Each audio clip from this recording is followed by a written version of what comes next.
Salut Benj. Bonjour. On est à 2 jours du début du championnat, le derby approche. Est-ce que tu peux nous dire un peu comment tu abordes ce premier match? On aborde avec une grosse envie, parce que ça fait 2 mois qu'on a repris l'entraînement. Les joueurs ont une grosse envie de bien faire, de bien figurer dans le championnat avec un objectif de qualification. Donc c'est sûr qu'il faut qu'on attaque comme il faut, d'autant plus par un match à domicile et d'autant plus par un derby. On sait que c'est très important pour nous. Donc on a un gros début de championnat à nous de bien commencer ce dimanche face à Saint-Savin. Et est-ce que tu peux nous parler un peu du groupe justement, nous faire un petit état des lieux avant ce premier match? Comment tu sens ton équipe? Au niveau des gros, je ne me suis pas trop creusé la tête pour faire l'équipe entre guillemets, parce qu'on a 2 joueurs importants qui sont blessés, à savoir Cavalli et Mazel. Ensuite, on a perdu un deuxième ligne, une nouvelle recrue, Julien Michel, qui s'est fait mal à un genou. Là, donc voilà, c'était un coup dur un peu sur la préparation. Ensuite, j'ai un de mes talonneurs qui va avoir un match de Coupe du Monde qui va avoir France-Italie en Angleterre. Donc c'est un peu compliqué, mais bon, ce qui fait plaisir, c'est surtout sur les lignes arrière où Mickey s'est beaucoup plus creusé la tête que moi pour faire ses équipes, où là on a quasiment 2 lignes qui sont plus que compétitives pour aborder ce match-là. D'accord, et du coup tes attentes au niveau de cette nouvelle équipe, si tu peux m'en parler Les un petit attentes, peu. c'est déjà le résultat. On a beaucoup de pression par rapport à Saint-Savin parce qu'ils viennent jouer chez nous, donc s'ils font un coup chez nous, ça sera du bénéfice pour eux, tandis que nous, voilà, on attaque à la maison, donc il ne faut pas se louper déjà au niveau du résultat.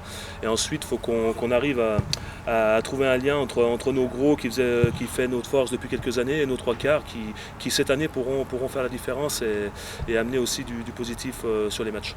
Ok, d'accord. Et du coup, pour finir, est-ce que tu peux nous donner ton pronostic de match? Je suis pas trop fan des pronostics, je te l'avais dit. Mais bon. J'espère une victoire de Beaurepaire, même si c'est 6-3, je serais très content. Comme a dit Florian Escoffier sur le site, un derby ça se gagne, il a amplement raison.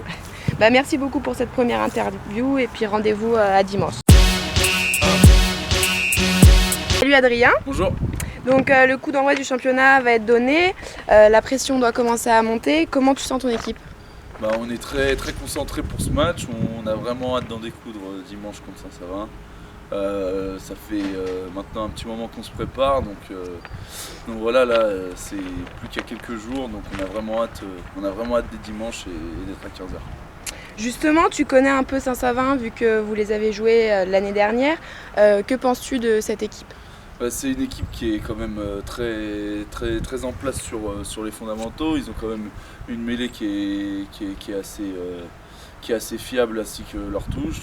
Dans le jeu, ils proposent beaucoup de jeux quand même. Donc voilà, ça sera pas une mince affaire contre Saint-Savin et nous on va tout faire pour essayer de mettre notre jeu en place pour vraiment décrocher la victoire. Donc pour ce premier match, tu vas porter le brassard de capitaine. Comment tu gères ce nouveau rôle? Ça s'est fait un petit peu l'année dernière sur quelques matchs ponctuellement. Et là c'est vrai qu'en début d'année, c'est moi qui hérite du brassard. Donc c'est un honneur déjà d'être capitaine de l'équipe de Beaurepaire. Et voilà, j'essaie de ne pas me mettre plus de pression que ça pour rester concentré sur le jeu et tout donner pour Beaurepaire. Voilà. Ok, et pour finir, tu peux nous donner un petit pronostic? J'espère une belle victoire de Beaurepaire. D'accord, merci Adrien et puis rendez-vous à dimanche. À dimanche.